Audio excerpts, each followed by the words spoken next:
कोर्टामध्ये सुनावणीला सुरुवात झाली। युक्तिवाद करतात कपिल सिब्बल। सुनील प्रभू यांची विधिमंडळ व्हीप म्हणून नियुक्ती करण्यात आली आहे। तसंच एकनाथ शिंदेंची गटनेता म्हणून नियुक्ती करण्यात आली होती। या दोन्ही नियुक्त्या उद्धव ठाकरे यांनीच केल्या होत्या। विधान परिषद मतदान सुरू होतं त्यावेळी क्रॉस वोटिंग झालं। हे आमदार सुरतला गेले आणि तिथे एका हॉटेलमध्ये थांबले होते।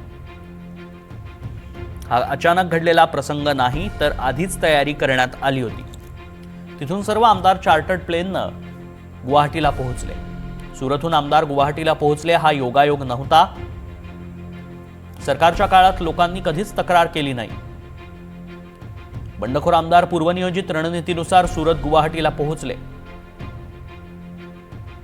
निवडणूक आयोगाने शिवसेनेला विधिवत पक्ष म्हणून एकीकडे मान्यता दिली। बाळासाहेब ठाकरे हेच पक्षप्रमुख होते। त्यानंतर उद्धव ठाकरे यांनी पक्षाची सूत्र स्वीकारली। पक्षघटनेच्या कलम 11(अ) अंतर्गत 3 उपनेत्यांची नियुक्ती करण्यात आली। बंडखोर आमदार पूर्वनियोजित रणनीतीनुसार सुरत गुवाहाटीला गेले। शिवसेना पक्ष आणि चिन्ह प्रकरणी सुप्रीम कोर्टात सुनावणी सुरू आहे। आयोगात सर्व कायदेशीर बाबी सादर केल्याचं सिब्बलांनी आपल्या युक्तिवादात म्हटलंय।